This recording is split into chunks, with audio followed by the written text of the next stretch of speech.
Buenas tardes, ¿cómo están? Bienvenidos otra vez.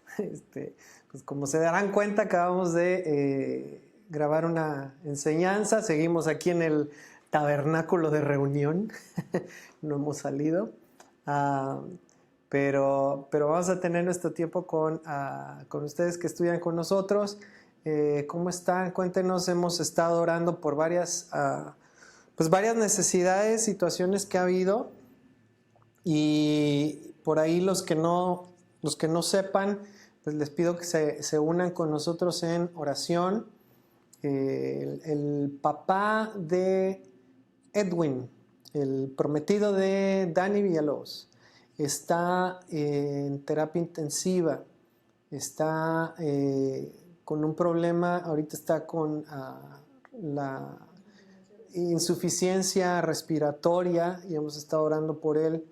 Les pedimos a todos que nos apoyen orando por él, señor Sergio. Y pues estamos creyendo lo que dice la palabra, estamos declarando por fe sanidad, declarando que Dios le muestra su rostro y que él puede escuchar libremente acerca de su palabra. Entonces les pido que se unan con nosotros en esto y que estemos orando por él. Y bueno, también ha habido otras cosas en la semana, pero ahorita eso es lo que quisiera poner delante de ustedes. Vamos a estar viendo hoy algo con respecto a las escrituras, cómo interpretarlas, algo muy muy importante. Como se han dado cuenta, muchos de los temas que hemos estudiado tratan con errores, con formas de pensar que no están de acuerdo a lo que dice la palabra. Y muchos de esos errores han venido por malinterpretar lo que está escrito. No es que a veces no se tome en cuenta la palabra, es que a veces no se interpreta de la manera correcta y entonces caemos en un error. Entonces es muy importante el estar interpretando correctamente lo que dice la palabra. Entonces vamos a hablar acerca de esto. Estela está aquí de directora técnica. Entonces, todos los mensajes que estén enviando, pues ella los está leyendo y me está diciendo acá. Por favor, conforme te vayas conectando, mándanos un mensajito, un hola, un aquí estoy, para saber quiénes están ahí. Y Vero, Ale, Rafa. Vero, Ale, Rafa, hola, muchos saludos. Margarita, Manuel. Y también acuérdense, amigos, preguntas, háganlas, ¿ok? Esto es para eso. Me encanta cuando están enviando preguntas. La semana pasada hubo varias y a veces no las podemos contestar en el momento, pero estamos buscando poder darles respuesta. Entonces, y eso también a nosotros nos hace pues seguir estudiando y creciendo. Entonces, por favor, preguntas, dudas, háganlas, comentarios, y ahí los vamos leyendo, mencionando y respondiendo. ¿Sale? Nuevamente, a los que tienen poquito de haberse conectado a este grupo, les recuerdo que es lo más recomendable que vayan viendo los videos en orden de conforme los fuimos poniendo. Entonces, si tienes poquito de haber entrado aquí a este grupo, vete hasta los videos más viejitos o ve a la pestaña donde está videos y vete desde el principio, uno por uno, hasta que llegues al día. Y así vas a poder ir siguiendo esta secuencia. A lo mejor vas a tener dudas ahorita de cosas que ya tratamos. Entonces, qué bueno que nos acompañas, pero vele avanzando a los videos anteriores. ¿Sale? Y de veras, cualquier situación en la que podamos estar apoyando también en oración, díganos. Ese es nuestro privilegio y nuestro llamado, nuestro deber. Entonces, por favor, cualquier cosa que podamos estar ahí presentando ese incienso delante de Dios, háganoslo saber. Y bueno, vamos a empezar con el tema que es interpretación de las Escrituras. ¿Se acuerdan que comentamos acerca de la Biblia? La Biblia fue escrita por ¿cuántas personas? ¿Quién se acuerda? Sí, hay un poquito de retraso en el tiempo en que ustedes ven el mensaje. Apenas se puede salir. Ok. ¿Quién se acuerda cuántas personas aproximadamente y cuántos años tiene la escritura de la Biblia? Entonces, chan, chan, chan, chan, más de 40 escritores, muchos diferentes tiempos en la historia, aproximadamente en un lapso de 1500 a 1600 años, cual es muchísimo, y en 3 diferentes continentes. O sea, imagínate eso. 3 diferentes idiomas, y eso, la traducción que tenemos, ¿sí? Tenemos una traducción de lo que es el Brit Hadashah, el Nuevo Testamento del griego, pero no necesariamente estamos completamente seguros de que fue escrito en griego en el original. Pero bueno, tenemos griego, tenemos arameo, tenemos hebreo, 3 diferentes idiomas, 3 diferentes eras en cuanto a la redención. Tenemos 66 libros, diferentes autores, diferentes tiempos. Y hemos ido estudiando y hemos visto que muchos de esos libros tienen diferentes personas a las que fue dirigido, destinatarios, ¿sí? Simplemente con lo que es las cartas en el Nuevo Testamento, vimos que son diferentes tiempos, diferentes destinatarios y también diferentes necesidades. Tratar diferentes temas que era necesario tratar con cada uno. Entonces, cuando tú tomas un verso de aquí, un verso de allá, algo de la ley, algo de los profetas, y te armas todo un mensaje, toda una historia, sin tomar en cuenta el contexto, lo más probable es que caigamos en un error. Necesitamos tomar en cuenta todo el contexto de la Biblia, sus autores, sus destinatarios, el tiempo en que fue escrito, qué circunstancias hicieron que fuera escrita esa parte de la Biblia, para que entonces a la hora de interpretar lo que está diciendo la palabra lo hagamos de la manera correcta, no lo saquemos de contexto. Lo más común es decir, mira, pues aquí Dios dice, no sé, tal cosa, y lo aplico a mi contexto, a la forma en que yo vivo, a mi forma de pensar. Mira, yo estaba estudiando algo con respecto a el papel de la mujer delante de Dios, y es increíble, es algo poderosísimo. Pero también al estar estudiando me di cuenta de que ahorita en nuestra sociedad, en las tendencias que hay en nuestra sociedad, en la lucha tan fuerte que hay por la liberación femenina, lo que enseña la palabra en cuanto al papel de la mujer a muchas personas les va a caer como un shock, sobre todo mujeres, hombres también, porque hay partes que el hombre no está tomando en cuenta, pero si lo sacamos de contexto y lo aplicamos directamente, literalmente, a nuestro contexto, vamos a caer en un error, ¿sí? Tenemos que tomar en cuenta todo a la hora de interpretar. Ahora, hay algo muy diferente a interpretar, que se hace mucho, que no debemos de hacer, que es interpolar. Interpolar no es lo mismo que interpretar, ¿sí? Aunque suena parecido, nada que ver. Ya la mayoría de las personas, déjame darte un ejemplo, la mayoría de las personas ya hoy están un poco más familiarizadas con sacar fotos digitales, ¿ok? Antes era como que más raro, digo, si tenías una cámara digital, ahora ya prácticamente todos los celulares tienen una cámara. Entonces, ¿qué pasa cuando tú estás interpolando en una foto? Es bien fácil. Tú sabes que las fotos... No debemos hacer eso. No debemos hacer esto. De hecho, una cámara que hace interpolación es chafa. Pero te lo digo porque es un buen ejemplo. Cuando tú sacas una foto, te vas a dar cuenta que la foto en realidad está hecha de millones de puntitos de colores. Si tú haces un acercamiento a esa foto, te vas a dar cuenta de qué calidad tiene la imagen. Si la calidad no es buena, esos puntitos se van a ver como cuadros grandototes. Se llaman píxeles.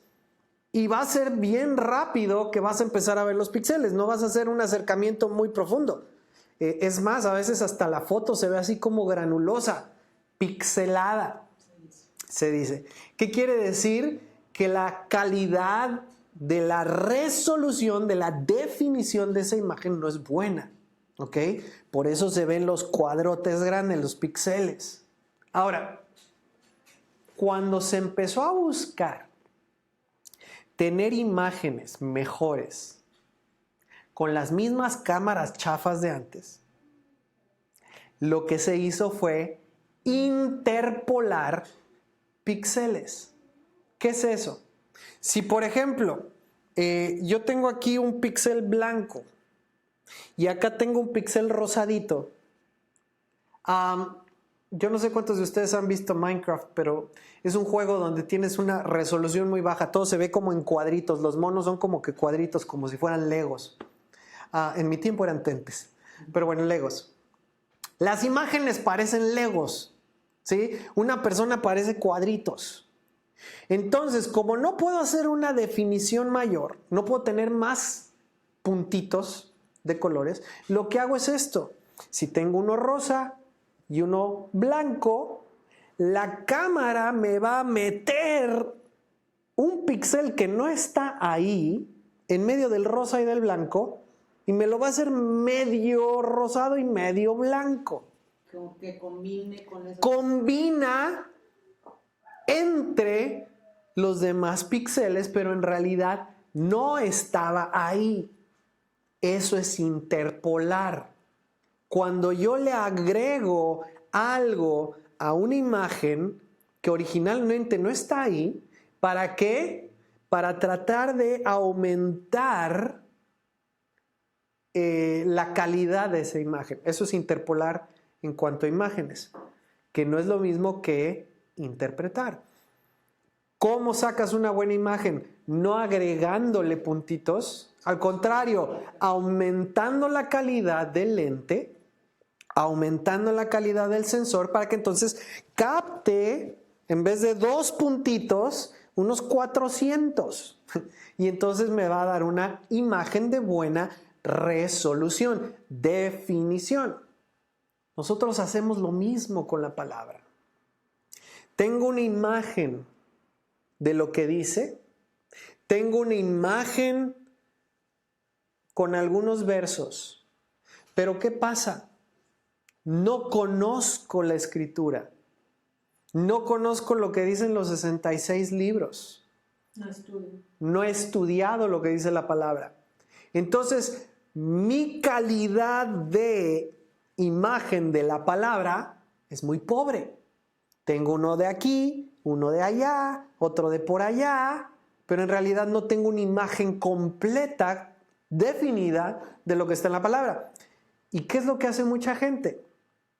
En vez de subir su calidad de la imagen, de meterse a la palabra y conocerla para tener una definición mejor, lo que hace es agregar puntos intermedios entre esos puntos que tiene de todos lados, que chequen con esos puntos para inventar, crear algo que no estaba ahí, una imagen que no estaba ahí.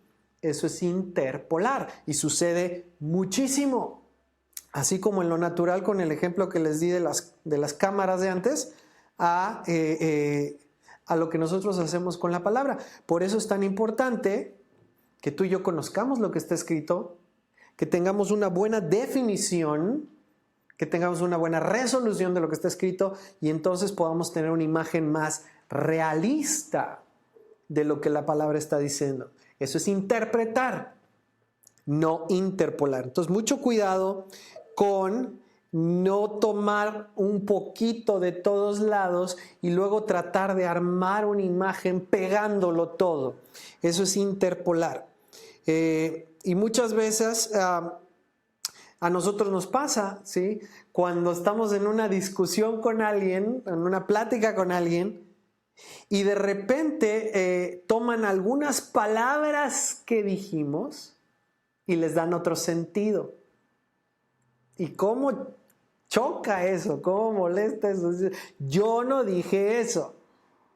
No, sí dijiste esto y dijiste aquello. Bueno, pero eso no es lo que yo quise decir. ¿Qué sucede? No dimos una imagen clara con nuestras palabras y alguien las tomó y está interpolando cosas que no dijimos. ¿Verdad que no es padre eso? Y muchas veces causa problemas, causa malinterpretación, que es lo mismo que hacemos con la palabra. Entonces hay que indagar, hay que tener la historia completa antes de hacernos una imagen. Entonces, tanto con personas como con la palabra, hay que aprender a interpretar lo que estamos escuchando, lo que estamos leyendo. No poner cosas ahí que no estaban. En la Biblia se habla de esto. No se menciona como interpolación, no estaba ese término, pero se menciona de otra forma.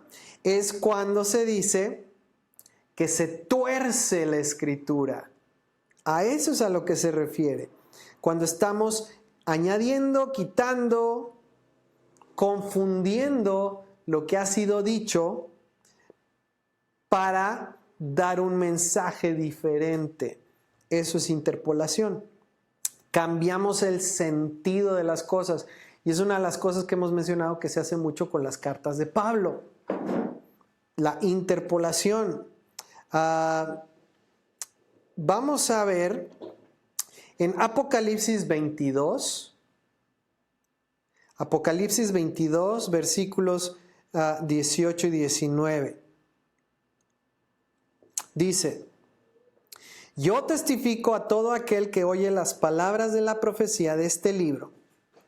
Si alguno añadiera a estas cosas, Dios traerá sobre él las plagas que están escritas en este libro.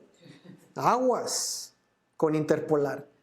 Y si alguno quitare de las palabras del libro de esta profecía, Dios quitará su parte del libro de la vida y de la santa ciudad y de las cosas que están escritas en este libro.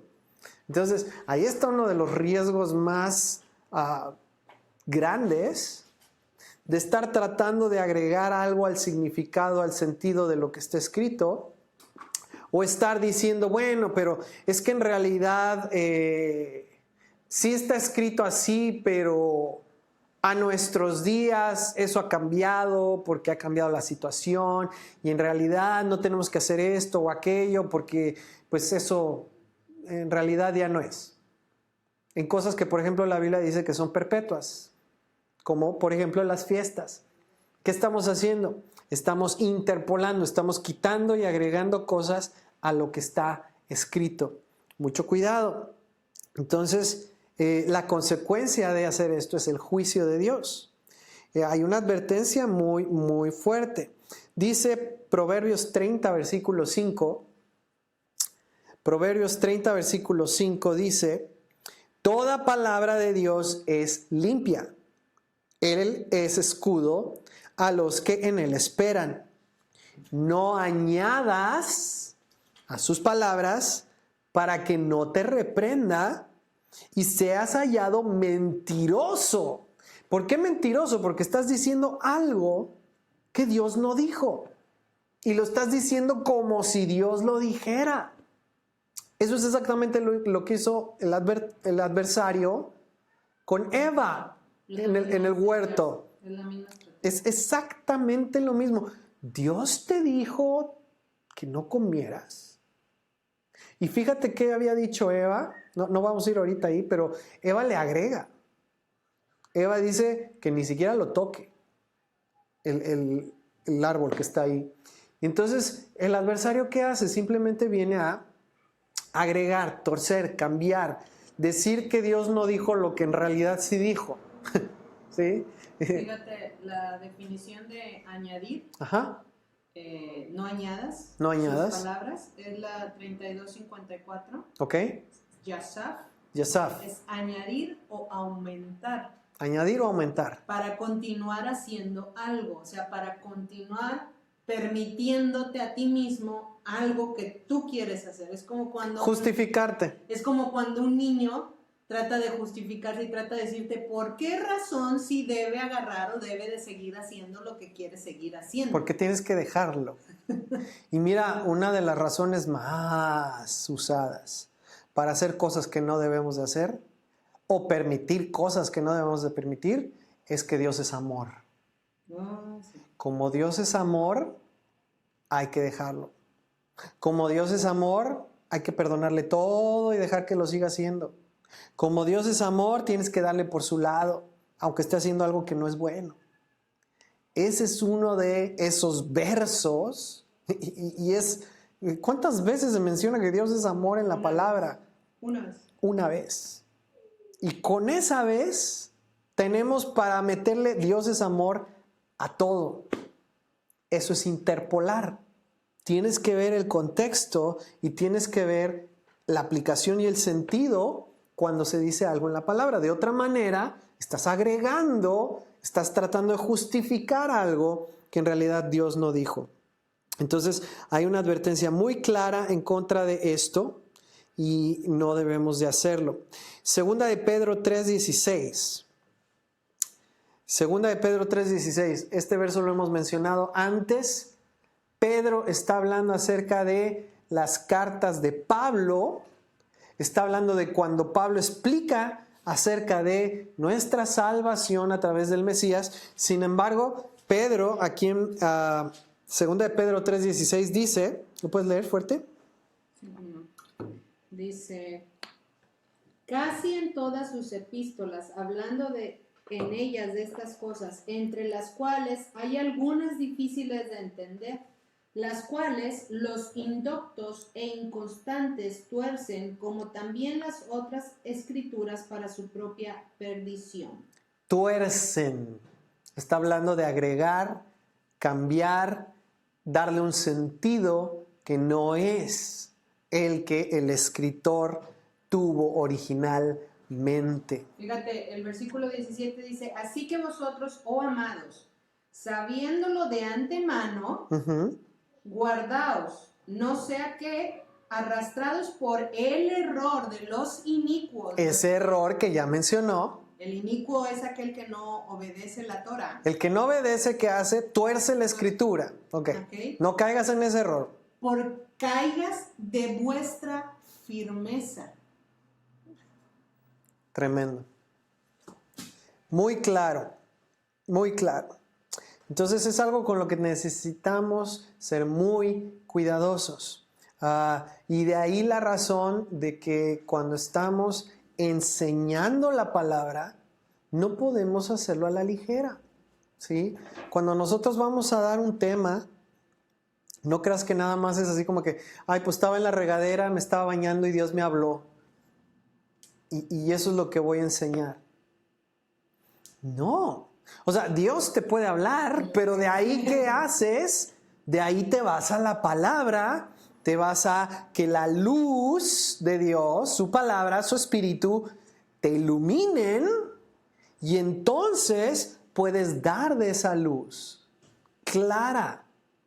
Pero si no, lo que estamos haciendo es algo que totalmente no está en el contexto, no está en el mensaje original de Dios a su pueblo. ¿Ok?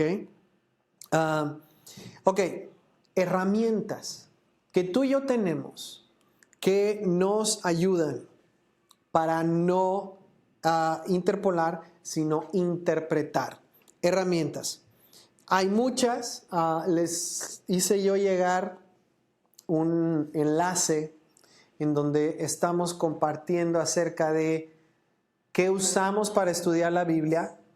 Les he comentado antes, usamos diferentes versiones de la Biblia, no diferentes comentarios de la Biblia, diferentes versiones de la Biblia, y muy necesario tener cuidado con lo que son las nuevas versiones o versiones en lenguaje actualizado. ¿Por qué? Porque muchas veces para hacer el lenguaje más familiar se cambia el sentido de acuerdo a la interpretación de la persona que está haciendo esa versión. Entonces hay que tener cuidado de que estén respetando el sentido del mensaje original. Y mira, a veces nosotros teníamos la idea de pensar de que, bueno, pues si una editorial está sacando una Biblia es porque han de tener un chorro de gente revisándola. y ha de haber todo un equipo de eruditos ahí estudiando y demás. Acuérdate que cuando Yeshua viene, eso ya estaba sucediendo. Había todo un equipo de eruditos, fariseos, interpretando, interpolando, agregando sus comentarios, y sus comentarios, tradiciones y mandamientos de hombres habían sido elevados a la par de lo que estaba escrito. De ahí que Yeshua dijera, cuando se sientan en la cátedra de Moisés, escuchen y hagan lo que les digan, pero no hagan lo que ellos hacen. ¿Ok? Entonces sí puede darse y sí se da que muchas versiones que hay ahorita modificadas, actualizadas, entre comillas, a veces cambian 1, 2, 3 palabras y cambian el sentido de todo lo que está escrito. ¿Hay algo que puedo comentar con eso? Hay Sí. 2 tipos, tengo aquí en mis notas. Vente para acá. Pues no me dijiste que acá. No, para que te vean. Es que me dejaron. Hay 2 tipos de traducciones. Uh-huh. Un tipo de traducción que se llama traducción mecánica. Mecánica. Sí, es un buen tema. Que es palabra por palabra. Uh-huh. Cuando el traductor simplemente, es que tengo que no traigo lentes. Cuando el traductor simplemente da palabra por palabra y traduce, lo que eso hace es que los conceptos o las ideas que están muy arraigadas en la cultura, solamente los que están en esa cultura puedan entender el tipo de traducción que se está haciendo. Me ha pasado últimamente cuando estoy haciendo traducciones. ¿Sí? Ajá. Y entonces cuando alguien que está fuera de esa cultura lea esa traducción mecánica, no la pueda entender. Es como cuando dices, yo no tengo pelos en la lengua. Dilo literal en otro idioma, y te vas a decir, pues qué bueno, oye, porque imagínate. Sí, y existe otro tipo de interpretación que es la interpretación dinámica, Ajá. en donde lo que el intérprete busca hacer es traducir la idea. Ajá. Ahora, tanto una como la otra tiene sus riesgos. Van a haber riesgos, claro. Porque si el traductor no entiende la idea y el mensaje, va a poner algo diferente. El autor va a traducir mal el concepto o la idea, ¿no? Uh-huh. Entonces, cuando nada más nos aferramos a una versión de la escritura, corremos el riesgo de estar nada más viendo la traducción del texto original o del latín o del griego que tenemos ahorita, que nos ha llegado hasta ahorita, basados en la interpretación, en la óptica de una sola persona, de esa ese versión grupo en específico. Exactamente. Por eso necesitamos tener varias versiones para poder comparar, y así te aseguras de que el sentido que se le está dando a esa escritura es el correcto. A mí me sorprende simplemente a veces cuánto cambia nada más del inglés al español. Cambian a veces palabras completas, frases completas. Y dices, ¿a qué horas dijo eso? Me sucedió ahora que estaba traduciendo lo del propiciatorio, que en inglés literalmente es traducido como el asiento de misericordia. Mercy seat. Eso no lo vas a encontrar en español en ningún lado. y en inglés es asiento de misericordia. Y cuando yo estaba traduciendo eso, yo dije, ¿de dónde sacaron esto? ¿Qué quiere decir? ¿A qué se refiere? Y me tuve que ir a los versos y dije, están hablando del propiciatorio. ¿Por qué asiento de misericordia? Me tuve que ir al hebreo. Es simplemente una tapa. Y es una tapa que cubre el arca del testimonio. Es una tapa. Entonces, pero ahí te das cuenta de cómo, de acuerdo a la óptica de ese traductor o ese grupo de traductores, ya viene implícita una interpretación de las escrituras. Y ahí es donde necesitamos nosotros poder tener varias versiones. ¿Para qué? Para que entonces podamos, con la ayuda del Espíritu, tener esa luz de Dios para interpretar y también para aplicar a nuestra vida lo que estamos viviendo nosotros. Entonces, ¿cuál es la mejor herramienta para interpretar la Biblia? La Biblia misma. Tenemos 66 escritos. Quiero interpretar un párrafo de uno de ellos. ¿Cuál es la mejor herramienta para interpretar ese párrafo de ese escrito? Los 65 escritos que están a su lado. Esos me van a ayudar a entender el significado. ¿Por qué? Porque no se contradicen. Y ahí es donde tú te das cuenta que una enseñanza tiene errores. Ahí es donde tú te das cuenta que una u otra forma de pensar tiene más o tiene menos de la mente del que está interpretando, porque va a haber errores.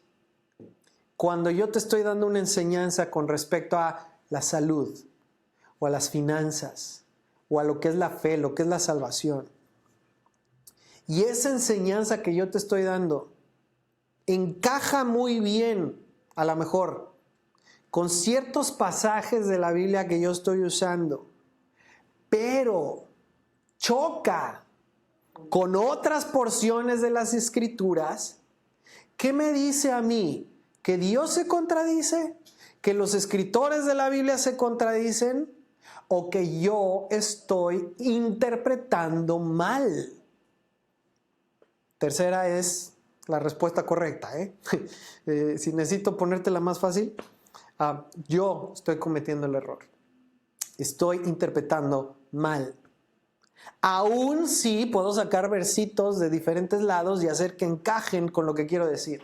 Si hay algo en la Escritura que dice que lo que yo estoy diciendo no es correcto, yo estoy interpretando mal, sea el hombre mentiroso, no Dios.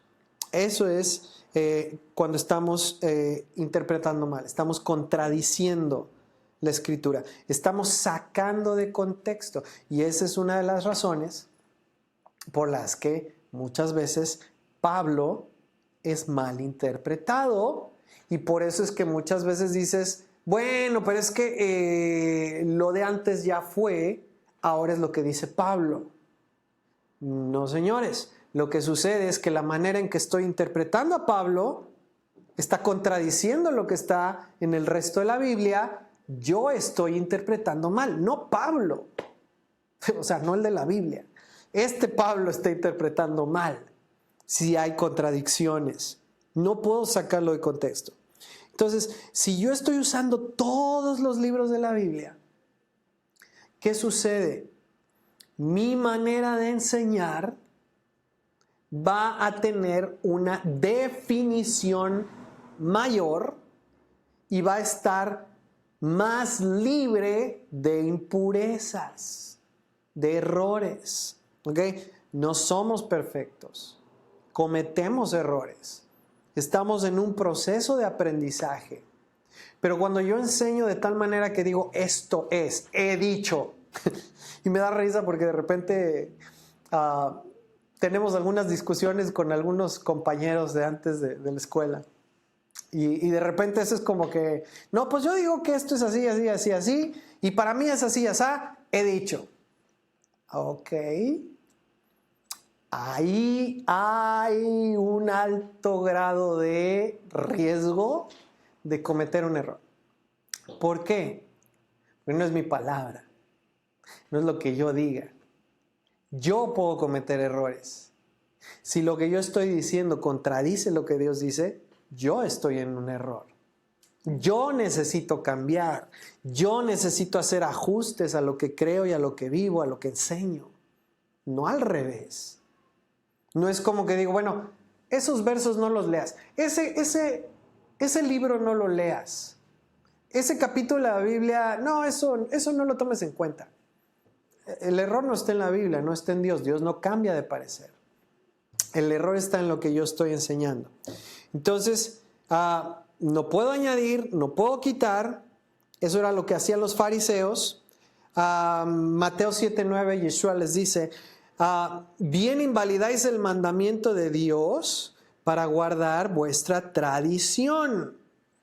Entonces, esa es otra cuestión muy, muy actual, que tenemos muchas tradiciones muy arraigadas, formas de pensar, de hacer las cosas muy arraigadas, ¿sí?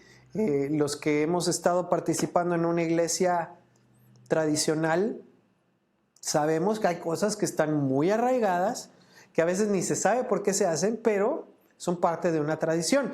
Y ojo, entre los judíos no es diferente. Hay muchas tradiciones. Algunas muy bien establecidas en la palabra, otras no. El problema es cuando como hombres decimos, esto es así y he dicho, y es mi tradición, y si no encaja con la palabra, pues no leas esa parte de la palabra. Ahí estamos en un problema bien grave. ¿Ok? Entonces, cuidado con no querer quitar, no querer agregar, no aferrarnos a nuestra manera de hacer las cosas, a nuestra manera de llevar un culto. Para eso tenemos todos estos modelos de Dios en cuanto a cómo acercarnos a Él. Modelos en cuanto a qué es el proceso que debe llevar una persona que está restableciendo su relación con Dios y quiere acercarse a Él. Dios establece como, no mi tradición, no mi doctrina, no mi filosofía. ¿Ok? Mucho cuidado. Entonces, cosas importantes que hay que considerar. En la palabra, ¿se acuerdan que les explicamos cómo fue que la iglesia o la congregación de los creyentes se separó de su raíz y su origen hebreo? Eso lo explicamos hace ya unas semanas. Y también vimos que quienes tomaron o de alguna manera se apropiaron de lo que es el cristianismo y lo hicieron una religión oficial del Estado, fueron los romanos. Los romanos que en un principio no tenían nada que ver con Yeshua, ¿sí? Son los que simplemente estaban gobernando a los israelitas, que en ese entonces pues básicamente eran los judíos. Y vimos también cómo ellos fueron los que se fueron integrando a la fe judía, hebrea, pero también vimos cómo empezó a haber una lucha por ahí del año 100 después de Cristo por quién tenía la última palabra, quién podía decir he dicho en cuanto a cómo se hacen las cosas, entre los de Roma y los de Jerusalén. Y también vimos cómo a final de cuentas los que acabaron ganando y tomando el control fueron los de Roma. Por eso hasta el día de hoy la sede de la fe cristiana está en Roma, no en Jerusalén. Y también por eso la sede de la autoridad romana no quiere que Jerusalén vuelva a estar en manos judías. Es una amenaza. Pero eso nos tiene que ayudar a entender por qué tantas traducciones de la Biblia, que fueron iniciadas principalmente por creyentes no judíos, sometidos bajo la autoridad de la institución oficial de la Iglesia romana, tenían una perspectiva, una interpretación antijudía, antisemita. ¿Por qué? Porque hasta el día de hoy están buscando esa separación. Es decir, no tenemos nada que ver con los judíos fueron antes, ellos ya fueron, ahora somos nosotros. Y todo lo que sea judío, y eso fue desde los edictos, desde los concilios por el año 300, desde ahí empezó a haber esa separación y empezó a haber eso de quitar todo lo que fuera judío, quitar el sábado, quitar todo lo que tuviera que ver con las cosas que Dios instituyó y entregó al pueblo de Israel. Y se hizo todo como que una versión, pues no mejorada, pero como que lo plantean como si fuera una versión diferente del cristianismo, una versión en donde casi que Jesús no es judío, es como que griego. Entonces, esa interpretación de la palabra que nos ha venido llegando como herencia de muchos intérpretes de la iglesia oficial romana, tienen esa óptica a la hora de traducir, donde buscan quitar, desligar la palabra de su origen hebreo. Juan 8:17. Juan 8:17. Dice, y en vuestra ley está escrito. ¿Cómo puede ser que Yeshua dijera en vuestra ley? Si él es judío, él es hebreo, él era llamado un rabí, un maestro de la ley, él guardó la ley perfectamente de Dios. Entonces, ¿cómo es posible que en la traducción pongan que él dice, y en su ley está escrito, cuando también es su ley? ¿Sí? Entonces, ahí entiendes que en realidad él está hablando de la ley de Dios, no su ley o vuestra ley de ellos, pero todo tiene que ver con la manera en que una simple palabra puesta ahí, porque ya el traductor tiene una cierta perspectiva, una interpretación, cambia todo el sentido. Mateo 5, 27 y 28. Mateo 5, 27 y 28. Y esto sucede mucho, ¿eh? Esto es un ejemplo de algo que te encuentras en la palabra a cada rato y necesitas tenerlo presente. Ay, se me olvidó. Gracias. Mateo 5, 27 dice, habéis oído que se dijo, no cometerás adulterio, pero yo os digo, esa palabrita pero, a nuestra mentalidad occidental de hoy, 2017, en nuestro contexto, cuando tú dices pero, es un cambio, es algo diferente, es casi, pero yo me opongo. O sea, yo digo algo distinto. Esa connotación tiene la palabra pero. Y sin embargo, la palabra pero que se usa en el original no es así. No es un pero como lo usamos tú y yo en español, no es un but en inglés, ¿sí? Es muy diferente. Este pero es una conjunción. Es un además de o un y yo os digo. Es un esto es lo que hay y te lo voy a ampliar, te lo voy a explicar, te voy a enseñar el significado.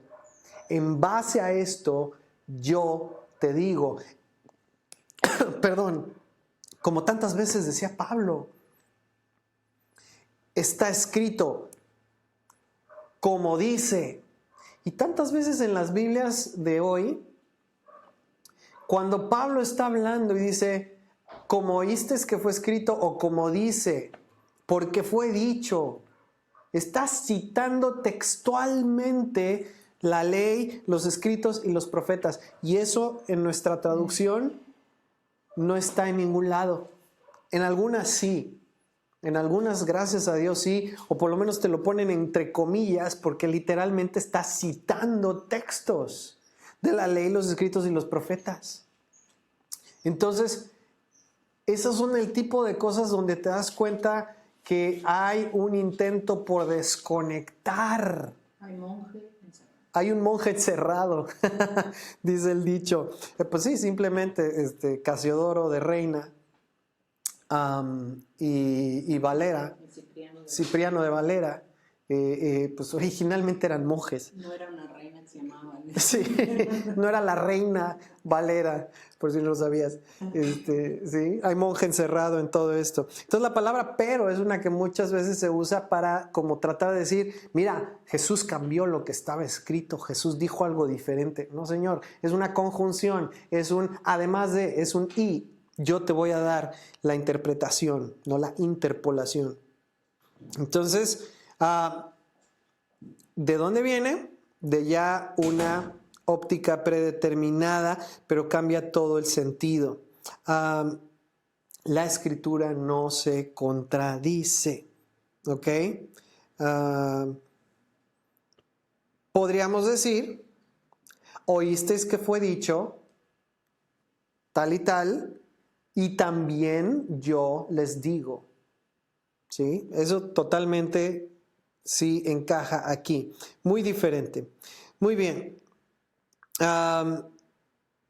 Los traductores tenemos esa tendencia a poner nuestra óptica, nuestra interpretación. Mira, me sucede hasta con los escritos de enseñanzas bíblicas, cuando estoy traduciendo el español del inglés al español.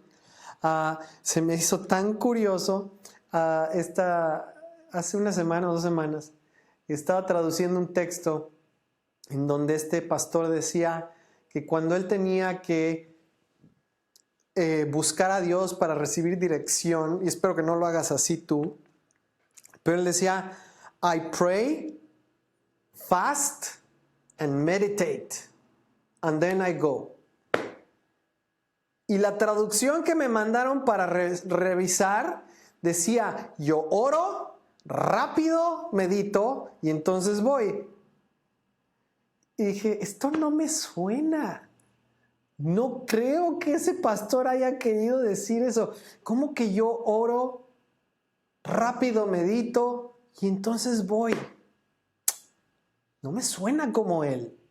Y entonces me fui al original en inglés y dije, ay, Padre, por favor, fast. No es rápido en este sentido, en este contexto, es ayuno. Qué diferente es decir, yo oro, rápido, medito y voy, a decir yo oro, ayuno, medito y entonces voy. ¿Sabes? Y muchas veces hacemos cosas así por el estilo. ¿Por qué? Por el traductor. Y pensarías que hay gente vigilando, que no hay estos errores. No, porque ya tienen todos esa misma óptica. Salieron del mismo instituto. Entonces, mucho cuidado con interpretar, tener varias versiones, ver el contexto, a quién se escribe y no contradecir lo que los demás escritores estaban diciendo en los demás libros de la Biblia. ¿Ok? Yeshua no trajo su propia enseñanza diferente que contradijera lo que el Padre dijo, y eso ya lo hemos visto. Yeshua vino a enseñarnos, a hablarnos las palabras que Él oyó de su Padre, no algo diferente. No vino a enseñar un mandamiento diferente o a cambiar los que ya estaban. Él vino a enseñarnos el verdadero significado y la aplicación, la interpretación de todo lo que el Padre ya había dado a través de la ley, los escritos, los profetas. Y vino a ampliar su significado. Ahí sí puedes decir, yo os doy un mandamiento nuevo. ¿Por qué? Porque simplemente que te estoy explicando lo que ya fue dicho y para que lo puedas poner en práctica, te voy a dar esta instrucción. Totalmente. Una de las... voy ya. Gracias. Ahora sí, para que la puedan ver y oír a mi amada que está aquí conmigo en este tabernáculo. Estoy allá detrás de la cámara, pero una de las cosas que es nuestro anhelo y nuestro deseo es que pueda despertarse en cada uno de nosotros y en cada uno de ustedes el escudriñar la palabra. Lamentablemente vivimos en una sociedad en la que es mucho más cómodo que me den, sí. que alguien más se esfuerce, que alguien más estudie, que alguien más busque, y a mí ya me lo dé así desmenuzadito y interpretado, hecho. Y no quiere decir que no debamos buscar, escuchar a alguien más que pueda enseñarnos. Siempre estamos aprendiendo, pero debe haber algo dentro de nosotros que esté haciendo a través de su espíritu ese anhelo de realmente volvernos discípulos de Yeshua. O sea, muchas veces decimos, bueno, los discípulos eran pescadores y hombres del vulgo, o sea, de lo vil y menospreciado. Pero recuerden que también en la Escritura después, cuando estaban delante de los reyes, delante de la gente estudiada, se sorprendían, se admiraban, porque ellos hablaban como alguien que había estudiado. ¿Qué nos quiere decir esto? ¿Que de repente Dios les hizo, les cambió la mente y les hizo un cambio de switch? No. Quiere decir que aunque a lo mejor eran gente que era pescador común y corriente, como muchos de nosotros trabajamos, no se quedaron allí. Se instruyeron en la palabra. Eso nos demuestra que debemos nosotros buscar instruirnos. Pablo también se lo dice a Timoteo. Esfuérzate en el estudio, en la enseñanza.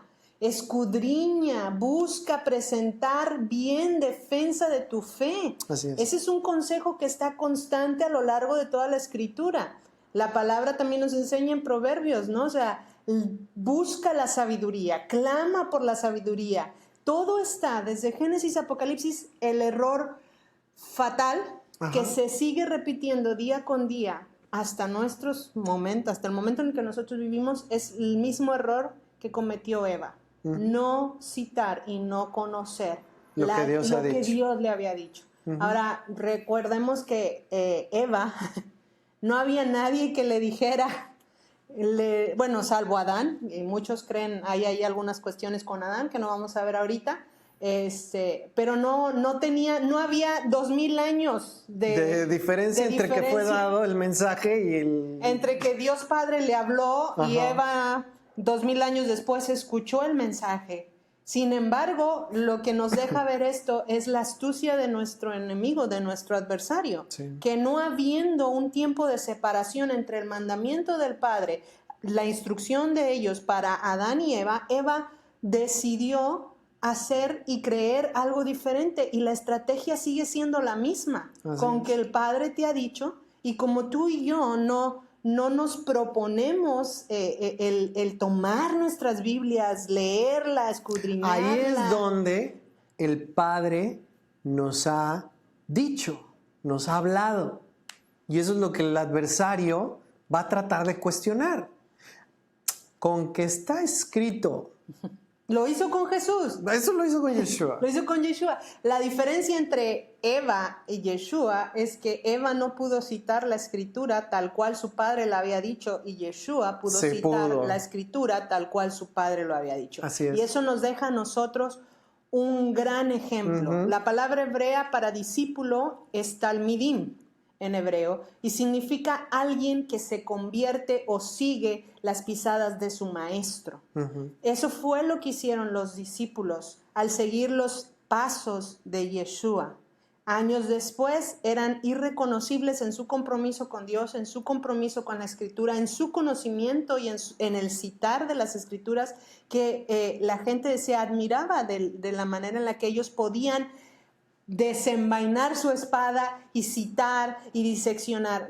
Realmente, miren, esta semana no vamos a dar detalles, pero hemos tenido noticias muy tristes con respecto a gente que queremos mucho, sí. que está en ministerio, que realmente nos deja Nos sacude de verdad. con el corazón muy tocado, porque no es gente que no tenga influencia sobre otras personas, o no es gente que nosotros sepamos que no tiene una Biblia para leer en su casa, que ha caído en adulterio, cuestiones de esto, cuestiones de aquello, y nos sacude el hecho de realmente darnos cuenta que hay una necesidad, hay un hambre en el creyente de poder vivir los cimientos de la palabra, los principios de la palabra.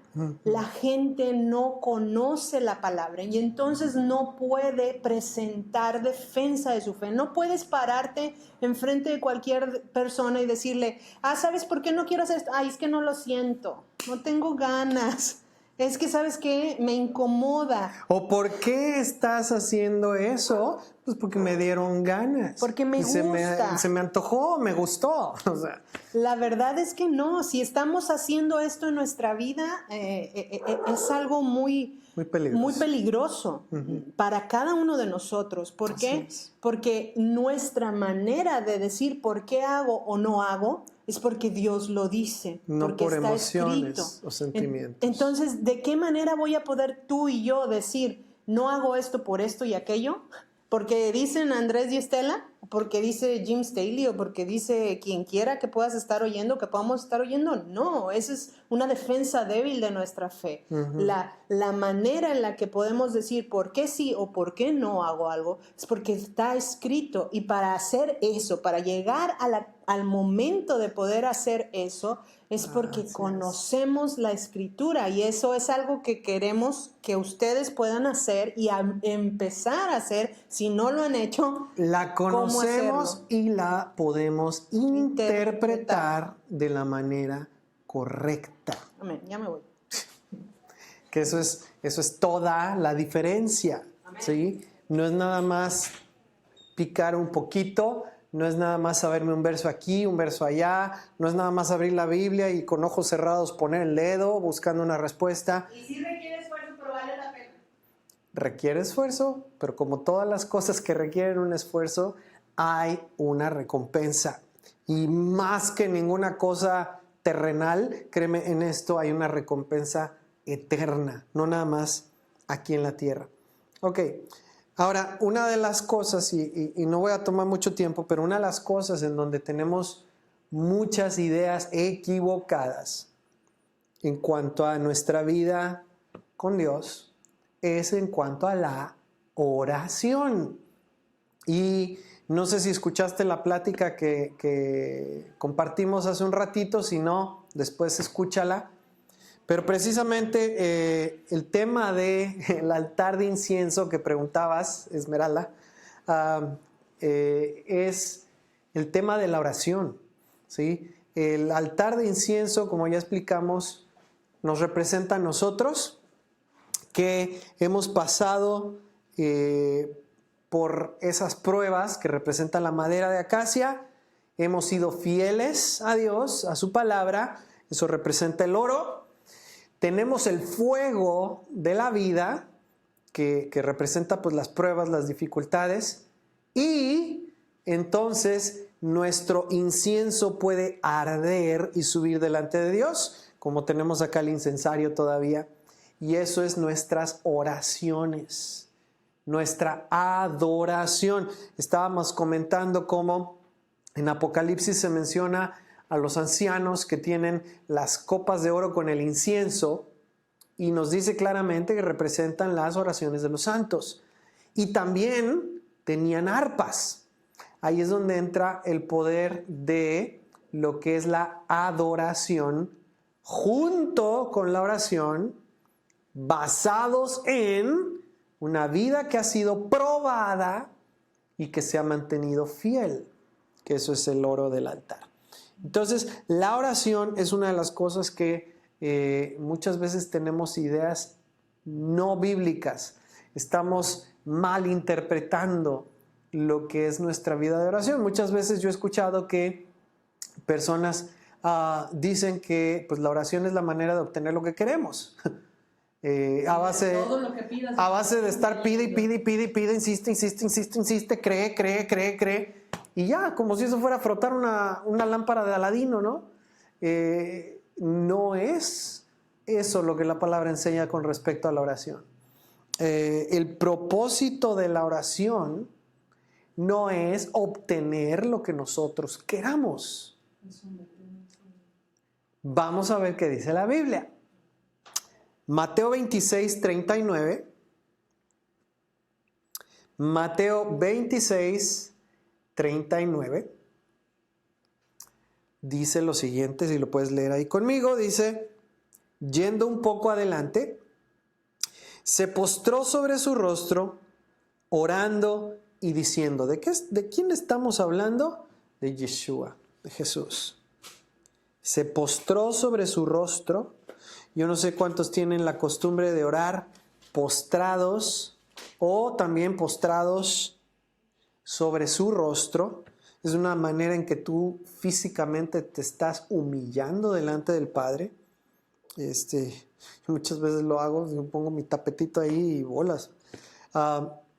Se postró sobre su rostro, orando y diciendo, Padre mío, si es posible, pase de mí esta copa, pero no sea como yo quiero. Ahí ya hay un conflicto. Cuando estamos diciendo que la oración es para obtener lo que queremos. Dice Yeshua, orando, no sea como yo quiero, sino como tú. Entonces, primer argumento en contra de decir que orar es para obtener lo que yo quiero. No es así, sino como tú. Vino luego a sus discípulos y los halló durmiendo. Eso no es orar. Ese está ahí gratis, pero orar no es dormir. Es que estoy orando en el Espíritu. No. Los halló durmiendo y dijo a Pedro, ¿así que no habéis podido velar conmigo una hora? Orar una hora, muy bueno. Velad y orad.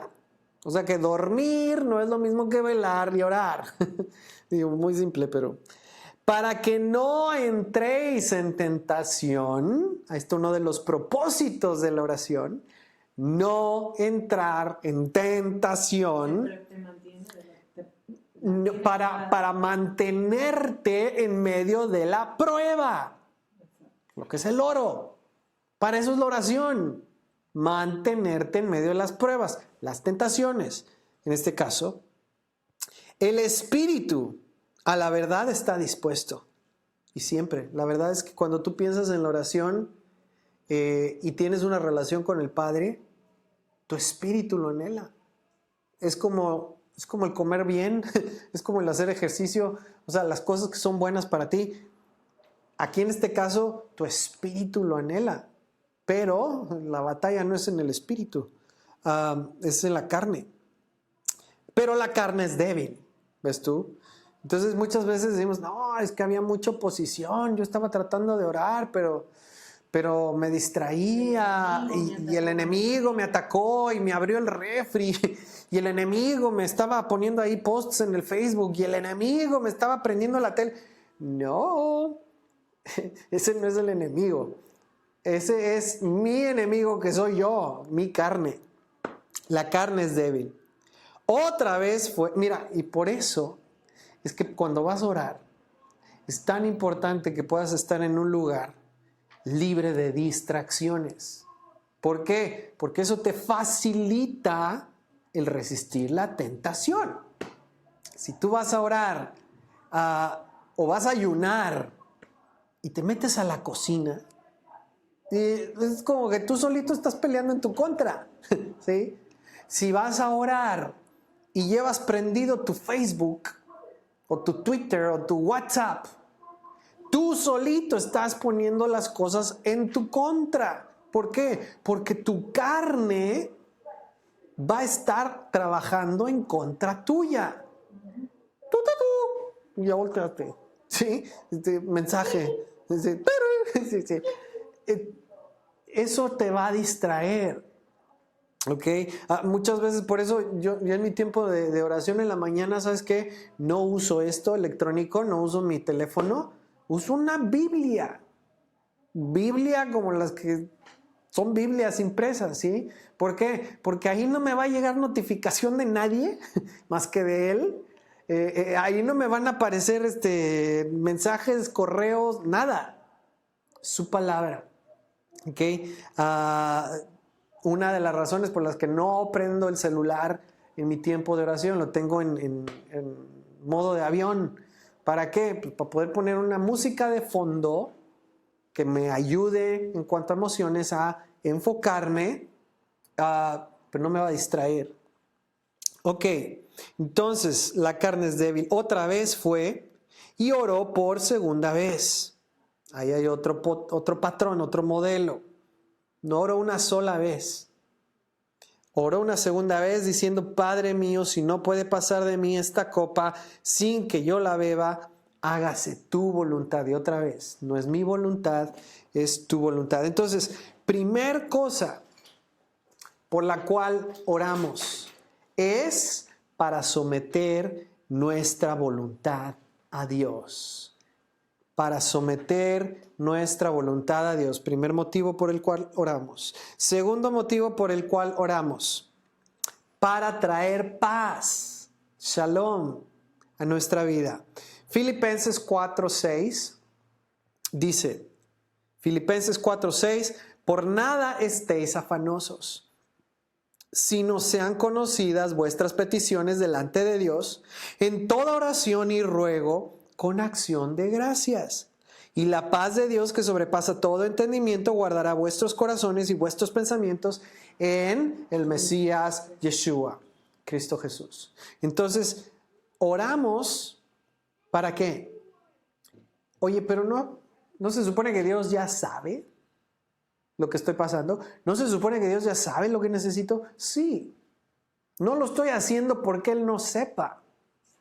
Lo estoy haciendo porque en el momento en que yo se lo digo, mi corazón está descansando, estoy quitando esa carga de mi mente, de mi corazón, y la estoy presentando delante del Padre, y entonces yo puedo decir, ok, ya Dios sabe, ya se lo entregué. Ahora Él se hace cargo. Y no lo hago una vez. A veces no lo hago 2 veces, a veces lo hago varias veces, cada vez que estoy pensando en eso, que me preocupa, que me angustia, un examen en la escuela, una tarea, una cuestión de salud, lo que hemos estado hablando, una cuestión de salud personal o de alguien de la familia, problemas familiares o problemas de mi matrimonio con mis hijos, cualquier cosa que es algo que me está haciendo pensar y pensar y pensar en eso, que no tengo paz, que no sé cómo resolver, que no tiene respuesta en este momento, todo eso lo llevo en oración. No porque Dios no sepa, sino para descargar mi corazón, mi mente en Él. Y entonces tener su paz en mis pensamientos y poder tener paz. Hemos venido, estas últimas semanas, hemos venido hablando acerca de, recordándoles, ¿no? Nada más, son varios principios, varios hábitos que nosotros debemos poder adquirir, poder hacer crecer en nosotros si es que ya están. Sí. Porque la verdad es que mucho del cristianismo no entiende lo que es la Biblia, no sabe interpretar la Biblia, no la lee, no ora. Entonces estamos poniendo los cimientos de cómo debe ser la vida de un discípulo que cree en Yeshua. Una de ellas ha sido saber entender cuál es el contexto de la palabra, de la Biblia, saber cómo interpretarla y viniendo en este punto debemos leer la Escritura y ahorita estamos viendo nuestra vida de oración. Así es. ¿No? Entonces, muchos tenemos la costumbre de nomás orar por los alimentos. Señor, bendice tus alimentos que van para adentro. Ay, no me digas. Y a veces orábamos que qué bárbaro. Padre, tú sabes, gracias. Sí. Señor de mi vida. Y la verdad es que si vamos con el patrón del tabernáculo, que ya vimos que es un patrón celestial, Ajá. Moisés lo hizo de acuerdo a lo que Dios le permitió ver que estaba sucediendo en el cielo, en su trono. Uh-huh. Entonces eso nos deja ver la importancia de la oración, está antes de entrar a la presencia misma del Padre. Así es. Entonces, si yo quiero entrar como Juan Pérez por mi casa, irme directo a la silla o al asiento de... Te voy a decir qué va a pasar. Y lo sacan de la cuerdita que tiene amarrado a la pata porque ya la estiró. O sea, no es así que te presentas delante de Dios. Y muchas veces tenemos ese concepto equivocado porque hemos aprendido lo que dice Pablo, ¿no? Entrar por su puerta, lo que dice Pablo. Un momento, duérmeme tantito.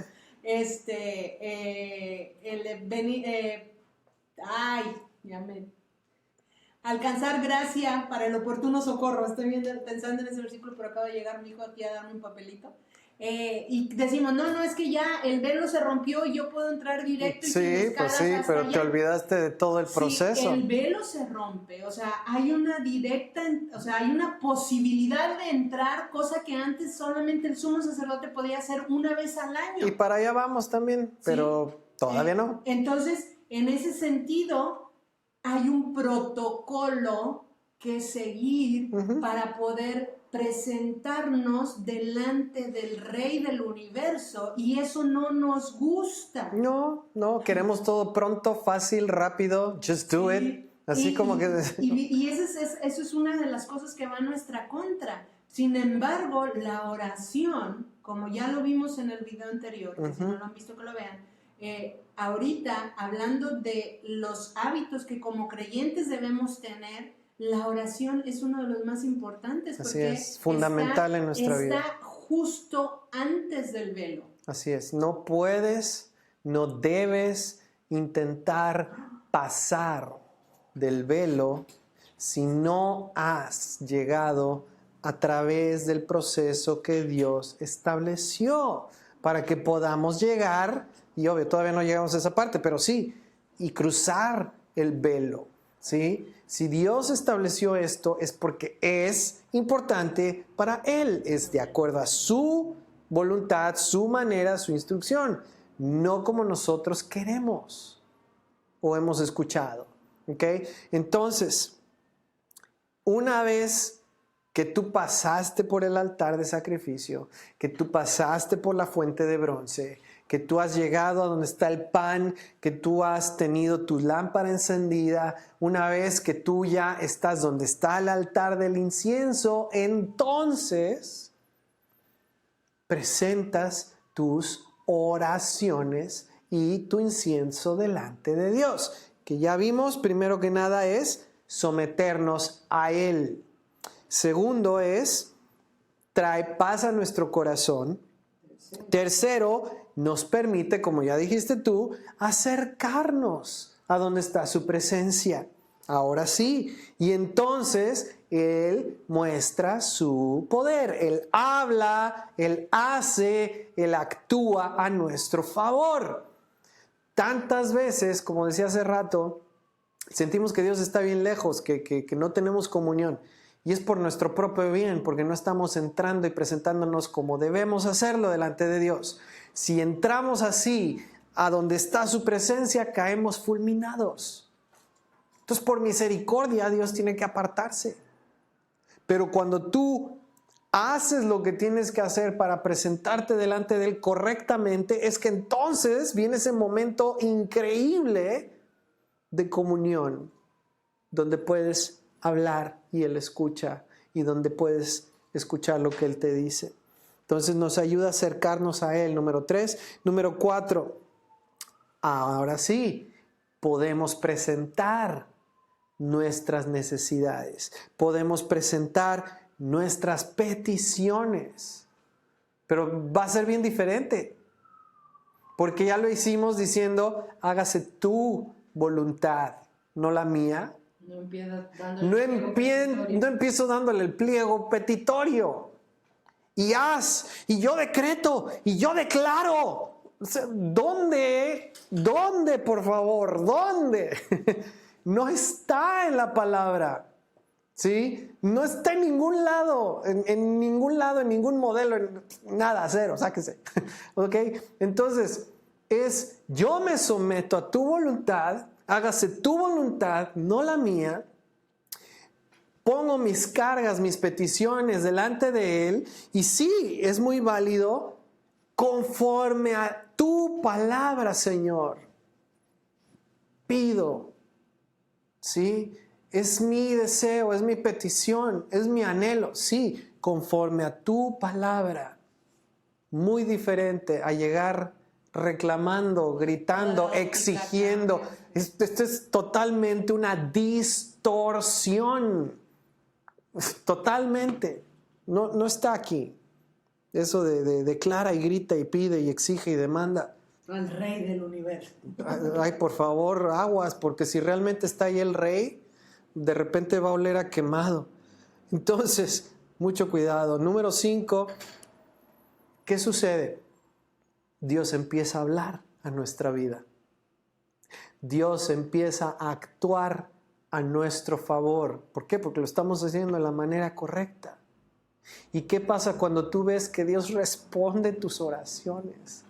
¿Qué ves que tenías una necesidad imposible de suplir y de repente Dios actúa conforme a tu petición, como lo hizo con Ana, la madre de Samuel, como lo hizo con Abraham, como lo hizo con tantos de la Escritura y como lo ha hecho en nuestra vida tantas veces? ¿Sabes qué pasa? No, hombre, te desarma. Simplemente te conmueve hasta las entrañas el amor y el cuidado de Dios sobre nosotros.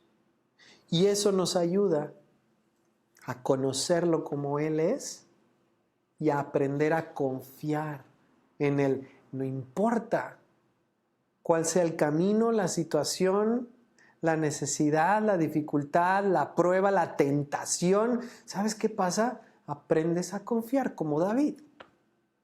Si Él me ayudó en aquella ocasión, Él me va a ayudar en esta ocasión. Si yo vencí en aquella ocasión, yo voy a vencer en esta ocasión. Si mi Padre proveyó en aquella ocasión, aunque tenga que sacar un pescado del agua, ahí va a estar mi provisión. O sea, aprendes a depender y confiar de Dios. ¿Por qué? Porque estás viendo que sobrenaturalmente,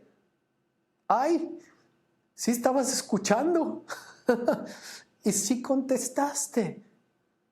Y Él es el Padre más amoroso. Él es el mejor jefe.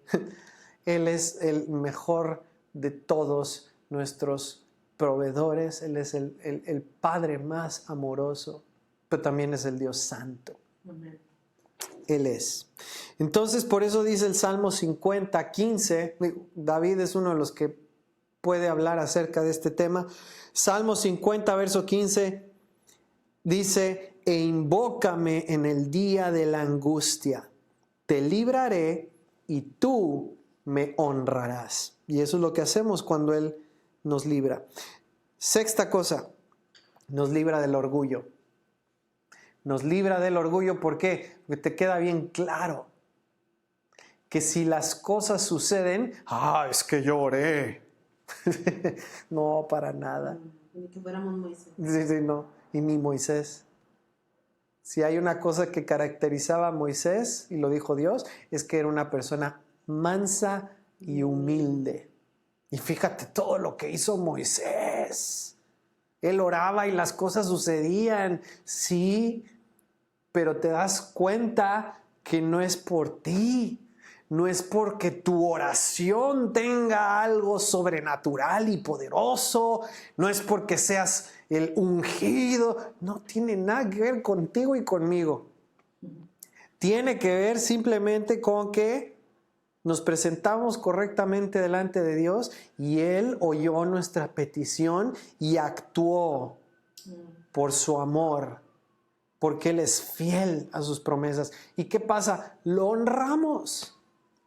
Aquí no tengo yo nada que presumir. Es como cuando dices precisamente esa corona que tú pudieras decir, pues sí, es que pagué el precio y es que, mango, es que, o sea, el que me ayuda, el que me da la capacidad de hacer todo este proceso para llegar ahí, el que hace, el que tiene el poder, el que contesta, es Dios, Yahweh, Jehová, Yahvé.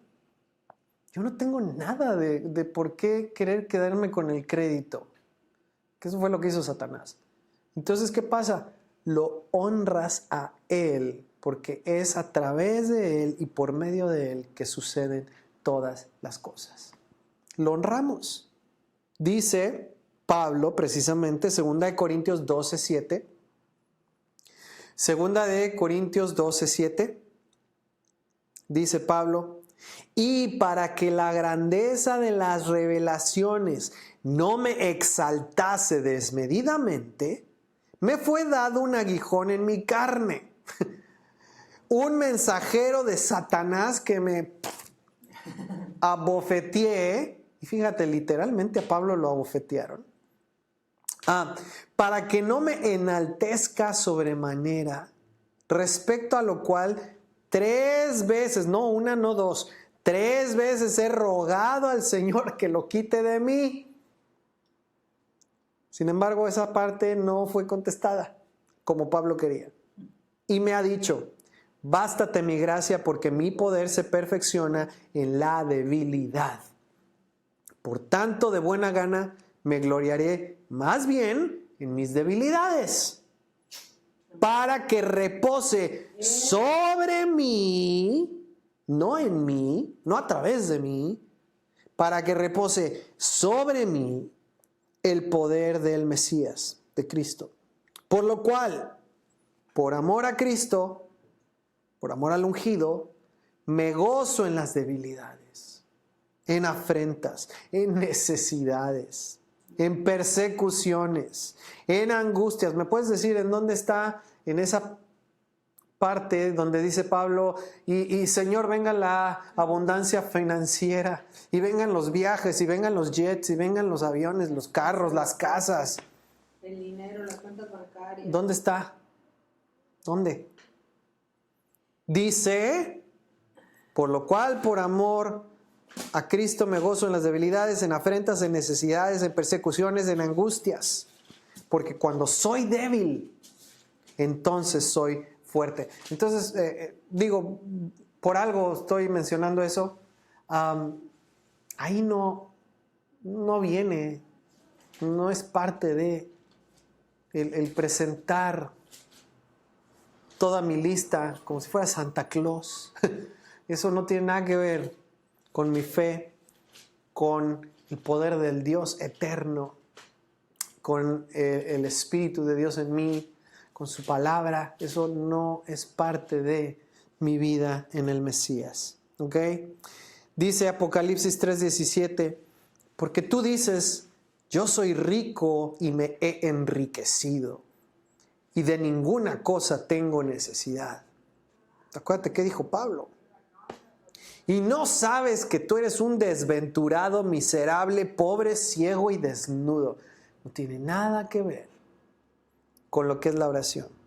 Entonces, ahí están las 6 cosas que suceden, que son el propósito de nuestra oración.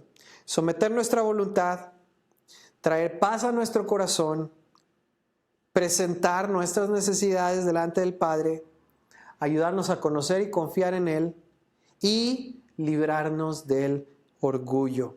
¿Ok? Cosas que aprendimos.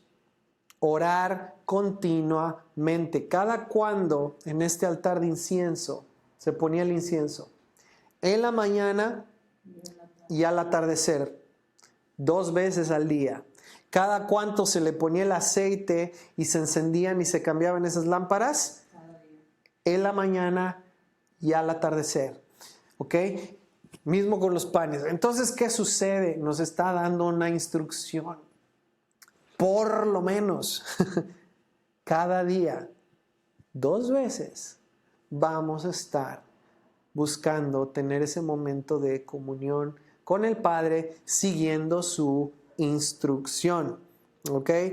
Cada día. Yeshua decía la necesidad de orar y no desmayar. Otra cosa, no es un rezo.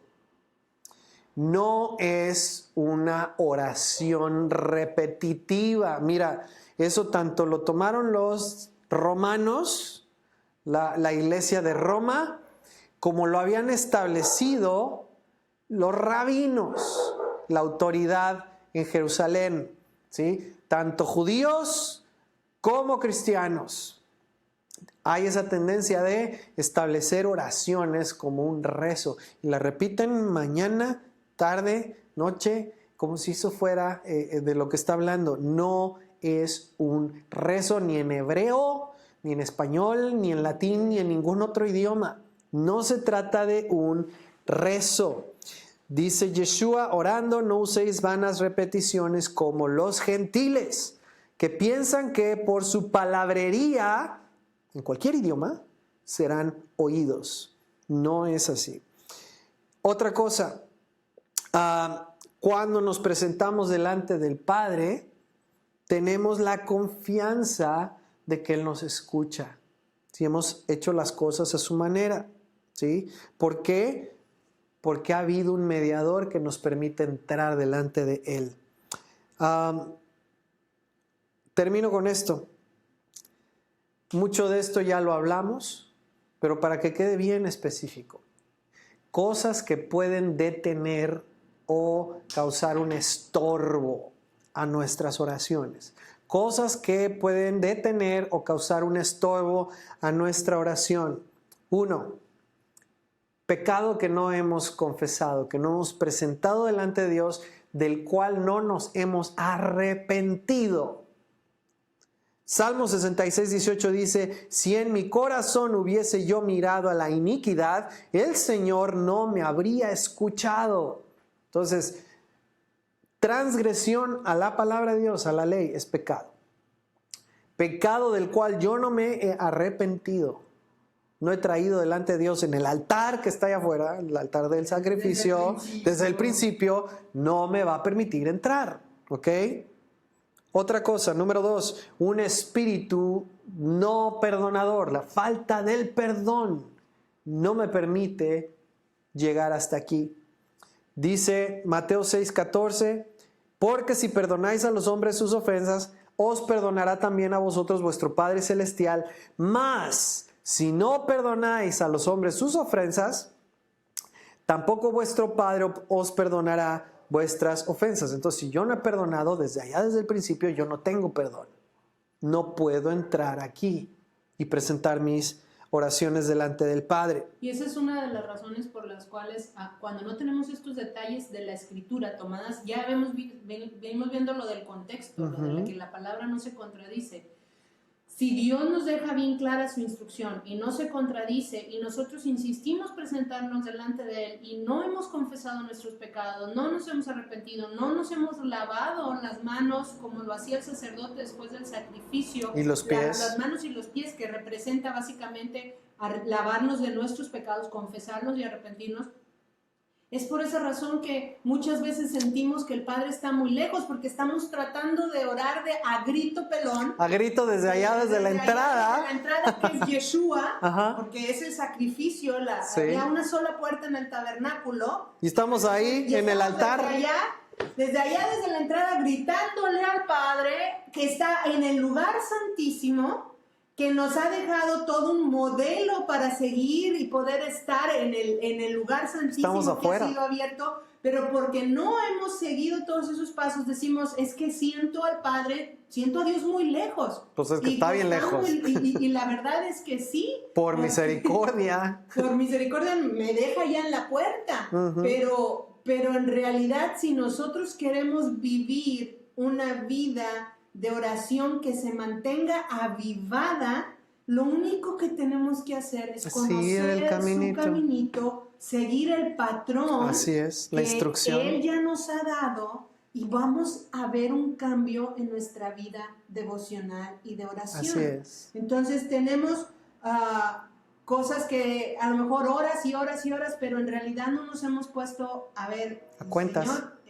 ¿será que no he confesado pecados, Señor? ¿Será que no he perdonado a alguien que tenga que perdonarle algo? Y ese tipo de cosas. ¿O hay alguien a quien yo tengo que pedirle perdón? Exacto. ¿Y Dios me lo está mostrando? Pues si me lo está mostrando es para que vaya, lo arregle, para que entonces pueda regresar y entrar. Si no, no voy a entrar. Pleitos. ¿Es la número 3? 3, es pleitos, discordia, sobre todo con tu cónyuge, sobre todo. Y sobre todo a los maridos, a los hombres. ¿Sabes qué? Yo estaba leyendo esto y fue también una de las cosas que el Padre me mostró. Primera de Pedro 3:7. Primera de Pedro 3:7 dice, vosotros maridos, no dice mujeres, no dice esposas. Primera de Pedro 3:7. Dice maridos. ¿Por qué maridos? Y es como que dices, ¿por qué no le dijiste a ella? ¿Por qué a mí? Vosotros maridos igualmente vivid con ella sabiamente, dando honor a la mujer como a vaso más frágil y como a coherederas de la gracia de la vida, para que vuestras oraciones no tengan estorbo. ¿Por qué se lo dice al marido? En este caso, ¿por qué me lo dice a mí? ¿Sabes por qué? Porque yo soy el sumo sacerdote de mi casa, uno, y porque cuando hay asuntos sin arreglar, ¿sabes qué pasa? La mujer no se puede estar tranquila, no se puede quedar en paz.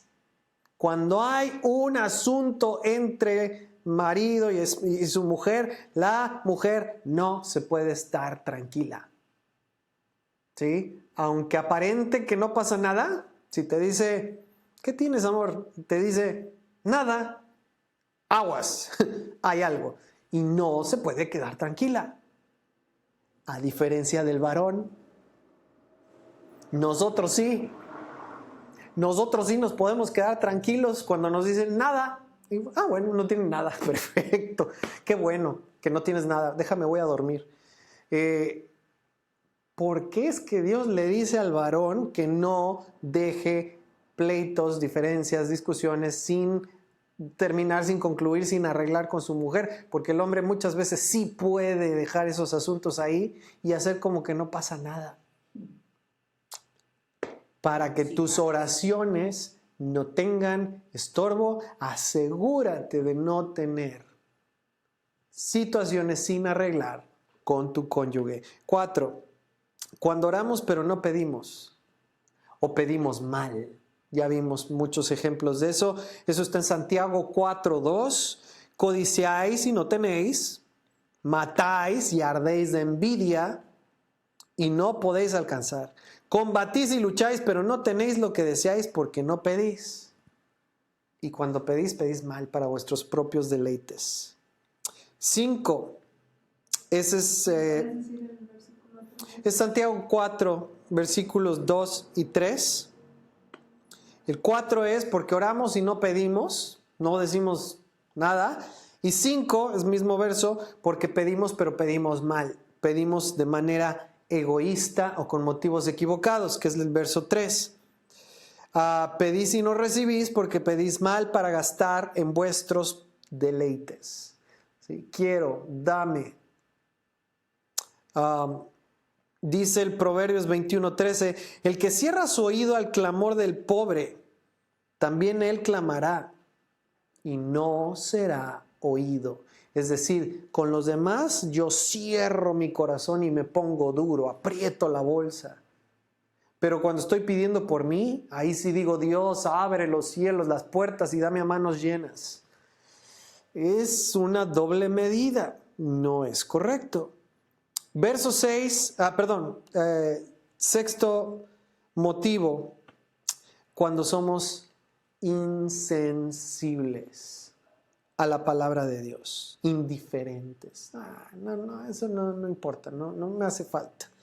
Proverbios 28:9 dice, el que aparta su oído para no oír la ley. Híjole, sí, ya sé que hay enseñanza, pero luego, ahorita no.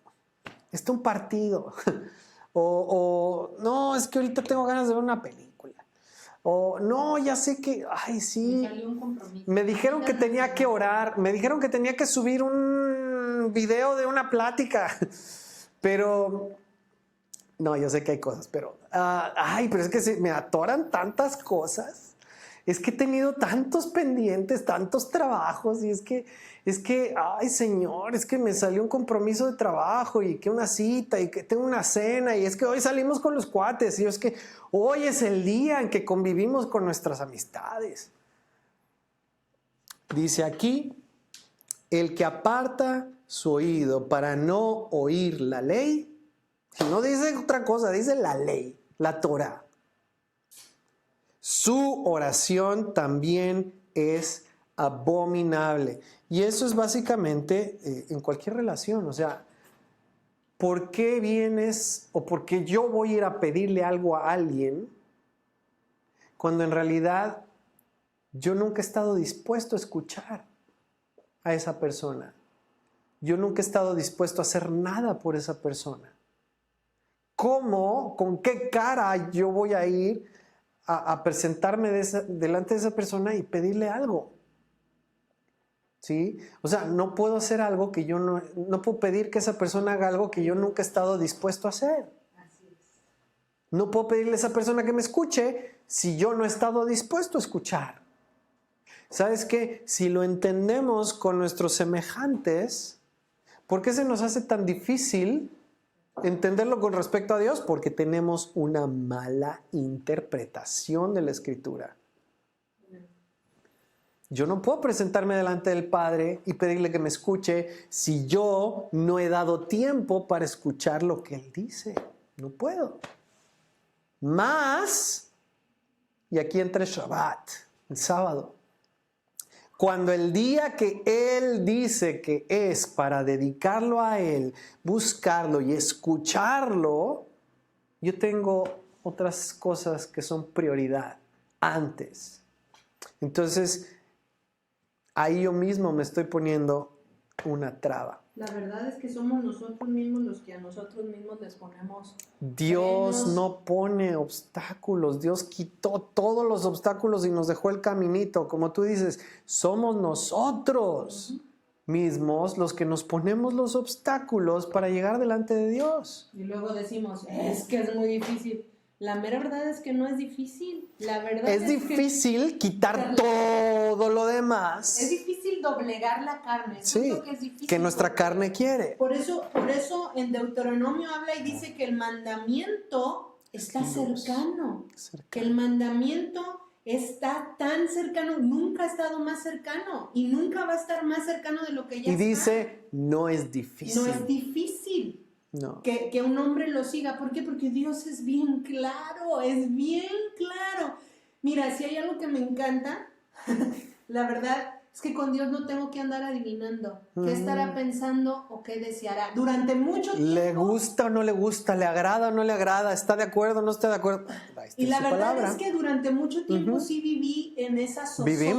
Vivimos en esa zozobra de, híjole, ¿será que ahora me está pidiendo esto? ¿Será que ahora me está pidiendo que vaya a este lugar? ¿Será que Dios quiere? ¿Será que Dios quiere? ¿Será que Dios me mandas? Híjole, ¿será? Y era desgastante estar adivinando la voluntad de Dios a ver si Dios le gustaba lo que estaba yo haciendo o no estaba haciendo. Era muy desgastante, muy, muy trabajoso. Era como que, es que hay veces que sí lo siento cerca. Lo veces que sentí. no. Hay veces Ahora que no lo siento. Es que no tiene nada que ver. Entonces, La verdad es que esa es una vida de mucho sub y baja Así es. emocional y muy desgastante muchas Incertidumbre. veces. Por la incertidumbre. Exactamente. por eso. Incertidumbre.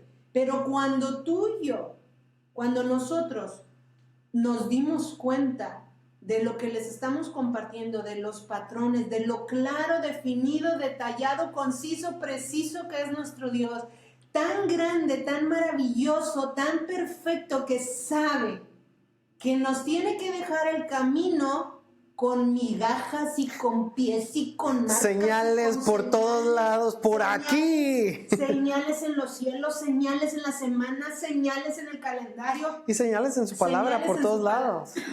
Señales en su palabra, señales en el tabernáculo, señales en esto, señales en aquello, a través de su palabra estoy hablando. Sí. Se me atoró. Cuando nos damos cuenta que Dios por todos lados nos está Mostrando el camino. mostrando el camino, lo único que debemos hacer es pedirle que nos ayude. Ahí es a donde doblegar nuestra entra voluntad. el poder del Espíritu de Dios actuando en ti. ¿Qué es lo que el Espíritu Santo hace en nosotros? Nos da la capacidad de poder seguir este camino, poner en práctica lo que el Padre nos ha dejado como instrucción para siempre, y entonces llegar y tener comunión con Él, que eso es lo que Él quiere. Amén. Tener comunión con nosotros, contigo, con tus hijos, con Y tu eso- familia. El Espíritu y la palabra nos muestran el camino. Y eso nos transforma, Ahí está la transformación de nuestra vida. De nuestra vida, ¿no? O sea, ¿Ok? Pero necesitamos renovar nuestro entendimiento exactamente. con su palabra. Vamos a orar. Yo te pido que ahí donde tú estás, por favor, inclines tu rostro, cierres tus ojos y por un momento, digo, yo no sé dónde está cada uno de los que están escuchando. Yo no sé si estás allá en la puerta, si estás aquí con nosotros en este lugar, o si estás en qué momento de tu vida con Dios. Pero lo que sí sé es que el deseo de Dios es que tengas comunión con Él, que estés en el lugar de la intimidad delante de su presencia. Ese es su deseo desde el principio, desde la creación, desde el jardín del Edén. Amén. Tener comunión con nosotros. Y por eso son todos estos modelos, caminos, señales, instrucciones para mostrarnos el camino de regreso al Padre. Eso es lo que vino a hacer Yeshua, Jesús. Mostrarnos todo lo que ya fue dicho y escrito, mostrarnos el camino de regreso al Padre. Entonces yo no sé en qué parte del camino estás, pero sí sé que si has escuchado y si el Espíritu de Dios está en ti y está llamándote, lo único que tienes que hacer es seguir este camino que Dios nos ha dejado por escrito. Escudriña la palabra, interprétala de la manera correcta con el resto de la palabra. Permite que el Espíritu de Dios te hable, te enseñe, te guíe, te explique cómo ponerla en práctica. Sé una persona con un corazón dócil para Dios, que no es de cuello duro para su palabra, para su instrucción, duro de cerviz, sino que es manso, fácil de dirigir y es humilde, que no tiene el orgullo ahí interponiéndose para aceptar la voluntad y la dirección de Dios. Padre, ayúdanos a todos. En cada momento en el que nos encontramos de nuestra vida contigo, ayúdanos, Señor, a entrar a donde está tu presencia. Que podamos entender el sacrificio de Yeshua, por medio del cual tenemos acceso, por medio del cual nuestro pecado ha sido quitado, Señor, y somos perdonados. Ayúdanos a entender, Señor, Tu palabra que nos lava, nos limpia nuestras manos, nuestros pies, que continuamente en nuestro paso por el mundo se ensucian y continuamente necesitan ser limpiados. Ayúdanos a estar continuamente siendo lavados por tu palabra, Señor. Ayúdanos a seguir por el atrio donde están las pruebas de la vida, donde somos, Señor, invitados a cambiar nuestras ropas viejas por las ropas limpias, blancas, de lino fino. Nuestras acciones, a dejar nuestras viejas maneras de vivir, nuestros hábitos antiguos y vestirnos de hábitos nuevos, de acuerdo a tu palabra, ropas de justicia. Padre, ayúdanos a proseguir y tomar del pan de vida cada día para estar fortalecidos en ti, no desnutridos, fuertes, llenos de vida. Ayúdanos, Señor, también a mantener nuestras lámparas encendidas, nuestros ojos llenos de esa luz que viene de tu palabra, revelada por tu Espíritu a nuestra vida. Por ese aceite, Señor, que arde y nos permite ver las cosas como son. Y ayúdanos, Señor, a hacer un altar que arde continuamente delante de tu presencia con incienso, que ha sido probado, que hemos sido probados de muchas maneras y somos probados continuamente mientras hay fuego de vida. Pero somos oro probado, fino para ti, porque nos mantenemos fieles. Nos mantenemos, Señor, obedientes. Y que nuestras oraciones, nuestra adoración delante de ti, Señor, pueda ser agradable.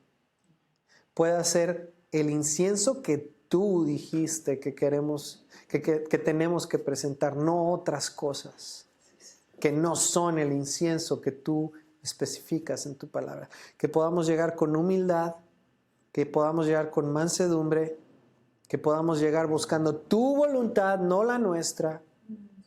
Que podamos echar sobre de ti, Señor, nuestras cargas, nuestras peticiones, necesidades. Que podamos hallar oportuno socorro, Señor, en tus atrios, en el lugar santo. Señor, que podamos ser llenos de tu paz. Cuando tú has escuchado nuestras peticiones y que podamos ver los milagros de tu respuesta a nuestras peticiones, Señor. Que podamos aprender a confiar, caminar contigo, Señor. Ayúdanos a todos.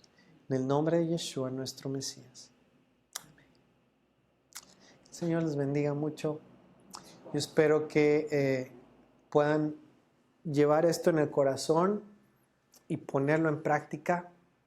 Muy posiblemente va a ser algo que necesitas estar repasando, estudiando, porque tiene que convertirse en un hábito, tiene que convertirse en una forma, un estilo de vida. Todo este caminar, este modelo, que como ya vimos en la Biblia, hay muchas ocasiones en que Dios recuerda todas estas cosas. Las fiestas que vienen ya a menos de un mes son otro ejemplo de lo mismo, ¿sí? Tenemos Pascua primero, que nos recuerda el altar del sacrificio. Tenemos panes sin levadura, ahí está la fuente de bronce, te saca el pecado. Son 7 fiestas, son 7 Son 7 fiestas, son 7 muebles, o sea, todo es lo mismo. Y todo apunta hacia Yeshua. Y tenemos primeros frutos, ¿sí? Entonces, estamos preparándonos. Vamos a estar hablando en estos días acerca de Pascua, que es la que viene primero. Ya les compartimos el calendario. Lo primero, y a lo mejor tú quieres comentar algo, es empezar a limpiar nuestra vida y nuestra casa. ¿Ok? Rápidamente, acerca de la limpieza, preparándonos para Pascua. Ya nada más algunos detalles. No voy a dar toda la enseñanza ahorita, pero lo que necesitamos ir preparando. Una de las cosas que se nos pide en Éxodo 12 es que no haya levadura en nuestras casas. Uh-huh. A raíz de esa instrucción en Éxodo 12 de que no haya levadura en nuestras casas. Tenemos un mes. 25 días, yo lo tengo en un calendario, lo tengo aquí el puesto, conteo. Lo tengo puesto en conteo y lo tengo puesto en un ¿cómo se llama? Pizarrón, Uh-huh. donde tengo una lista de la limpieza y cómo me estoy organizando y todo. Una de las cosas que se acostumbra a causa de esa instrucción de que no haya levadura en las casas es realizar una limpieza profunda en la casa. De todas las áreas de nuestra casa. Es un poco cansado, sí, la verdad sí. Te he visto. Él me ha visto. Hay que sacar todo, limpiar los rincones, pero cuando lo estás haciendo, el conecte, aunque es una tradición, bueno, el mandamiento es no tener levadura. Tú puedes ser muy literal y ir y sacar cualquier cosa que esté con levadura en tu casa. Ya después vamos a ver más específicamente qué es y qué sí, qué no. Pero si vamos más allá, algo que en lo personal me gusta mucho, comenzando con esta fiesta, es que hay una preparación desde antes del corazón. Uh-huh. Y lo que es en lo natural es en lo espiritual. Siempre es así. Dios obra en patrones y eso es algo que me encanta y nos encanta. Lo espiritual es un reflejo de lo natural y lo natural es un reflejo de lo espiritual. Entonces, lo primero es sacar la lavadora. Limpiar nuestras casas. Uh-huh. Entonces, ser muy minuciosas. Yo le decía, creo que a Esmeralda, yo le decía, en la época de Pascua, mi casa está más limpia que nunca en todo el año. Que nunca en todo el año, porque limpio los lugares que nunca limpio, me meto hasta la cocina, en todas las áreas de mi casa, uh-huh. Hasta cada rincón. Entonces, me voy organizando un mes antes de cómo lo debo hacer. Eso es lo que estamos ahorita. Los niños también ya van a empezar con su cuarto, pero es que esto tiene para nosotros una simbología muy padre de cómo le pedimos a Dios que nos limpie también, uh-huh. Que Él pueda limpiamos la casa, meterse en todas las áreas de nuestra vida para limpiar. Así es. Su casa, que es su templo, básicamente. Entonces, la instrucción es: saca todo lo que tenga levadura o empieza a consumirlo desde ya para que llegado el día que comienza la fiesta ya no haya nada que tenga levadura en tu casa. Eso lo vamos a ir viendo a detalle. Si tienen dudas, preguntas, pues los vamos a ir viendo. Tenemos 25 días todavía, pero para que estemos a la expectativa de lo que Dios va a hacer en esa fiesta y estemos preparando nuestra casa, el templo de Dios, y también nuestra casa en lo natural. ¿Sale? Pues un abrazo, todo nuestro amor. Si tienen comentarios, por favor, escríbanlos, preguntas, escríbanlos. Si no, igual déjenos una nota cuando vean el video. Y pues que pasen una excelente noche. Gracias. Les amamos mucho y shalom. Tengan una buena noche.